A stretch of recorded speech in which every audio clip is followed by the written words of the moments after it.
Police brace for more white nationalist rallies, but have few options. After events in Charlottesville, Virginia, last weekend showed how much violence white nationalist rallies could provoke, police chiefs from Richmond, Virginia, to Boston were taking steps to avoid a repeat of a situation in which the police appeared to have little control of the crowd. Texas A&M University canceled a White Lives Matter rally at which Richard Spencer, a white supremacist leader, was to appear, citing safety concerns. Officials in Mountain View, California, where Google has its headquarters, were gearing up for one of several marches at the company's offices around the country to protest the firing of a male employee who wrote a memo criticized as sexist. Rallies like the one in Charlottesville, fueled by overt displays of racism, attended by members of self-described militias, and attracting counter-protesters, pose novel challenges. Many of the demonstrators are legally and openly carrying firearms, including semi-automatic weapons. And instead of protesters versus police, as has often been the case in recent years, the situation is civilian versus civilian, with some participants spoiling for a fight. But to deal with these new circumstances, the police have few new tactics. Crowd control techniques are much the same, experts said, whether demonstrators are armed or not. A crucial technique is keeping opposing sides apart, which the police tried and failed to do in Charlottesville on Saturday. In the hours leading up to the planned rally, people fought in full view of police officers. On Monday, a man was charged with driving a car into a crowd of counter-demonstrators, killing a woman and injuring more than a dozen others. The actual rally was called off by the police after the governor declared a state of emergency. Charlottesville turned into a riot, said Mayor Martin J. Walsh of Boston, where a free speech rally was thought to be planned for Saturday, although some of the details were murky. Both sides were able to connect. In our city, we will do everything we can that those two sides never connect. Mayor Walsh said that Boston wanted to discourage the rally's organizers from coming, and that William B. Evans, the police commissioner, was developing a plan to keep the rally and any counter-demonstrations separate.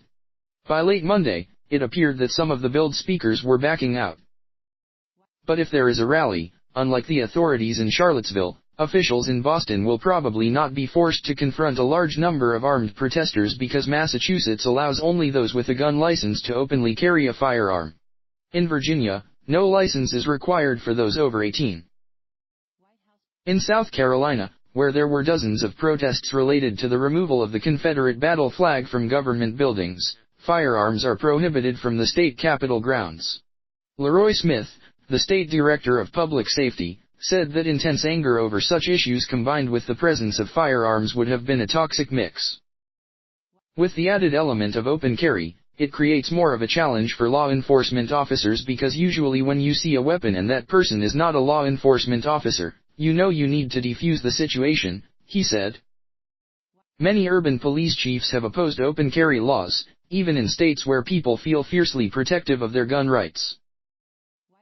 John Eterno, a former training instructor with the New York Police Department who now teaches at Malloy College, said the presence of weapons combined with the unexpectedly large crowds in Charlottesville might have thrown off that city's planning. When people have the right to carry firearms, the police must balance caution with respect, he said. Officers can do little more than check the person's demeanor for signs of aggression and monitor whether the firearm is properly holstered. The Charlottesville police have faced a hailstorm of criticism from protesters and counter-protesters alike. Witnesses have said officers did little as violent confrontations unfolded in front of them. On Monday, officials defended their response, noting the lack of property damage in the city, and the Virginia governor said little could have been done to prevent a driver from hitting pedestrians. At a news conference on Monday afternoon, Al Thomas, the Charlottesville police chief, acknowledged that there were times when police officers were spread too thinly. We had to actually send out forces to multiple locations to deal with a number of disturbances, Chief Thomas said. He added, it was certainly a challenge. We were spread thin once the groups dispersed. But he also noted a central problem with the strategy of keeping opponents away from each other. The police cannot always control who is going to go where. We did make attempts to keep the two sides separate. However, we cannot control which side someone enters the park, Chief Thomas said. He said that there had been a plan to keep the Unite the Right rally separate from counter-protesters, but that few cooperated. Virginia's governor, Terry McAuliffe, cited a police estimate that 80% of the protesters and counter-protesters were armed, and that the militias, who described themselves as neutral peacekeepers, had arsenals superior to that of the police.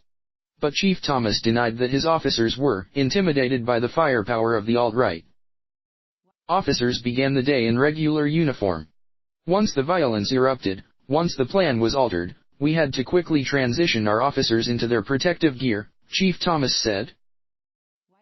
Charlottesville had known that it would be ill-prepared. The city, fearing that many more than the estimated 400 people would attend, said it would issue the permit only if the location were moved. Because Emancipation Park is a relatively confined space of just over 1 acre in a densely populated urban area with limited parking space, it is unable to accommodate safely even a peaceful crowd of this size, the city manager, Maurice Jones, warned rally organizers in a letter on August 7. The city's law enforcement, fire, and emergency medical personnel cannot adequately protect people in and around Emancipation Park due to the number of anticipated attendees trying to occupy such a small and confined space.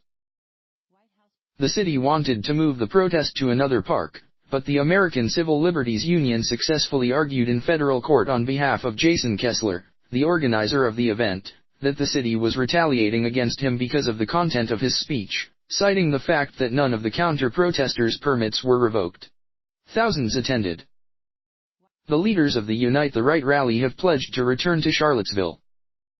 This weekend, the mayor of Lexington, Kentucky, announced plans to try to take down 2 Confederate statues. The chief of police in Lexington said he had already spoken with officials in Charlottesville for details on what worked and what had not. You'll have people feeling passionate wanting to come in, but you'll also have professional protesters who want to come in and fight. We'll be prepared for them also, said the chief, Mark Barnard. But, he added, you can have as much intelligence about the groups and their past behavior, you can have all planning and all the training, but you can't predict what will go on. Kentucky is an open carry state. He said he doubted the city would give permits to groups with opposing views to speak from the same location at the same time. You wouldn't allow that, he said. You'd have to make a decision and have it at a different time. But it doesn't mean the other side won't show up. Thank you for watching. Please like, comment and subscribe.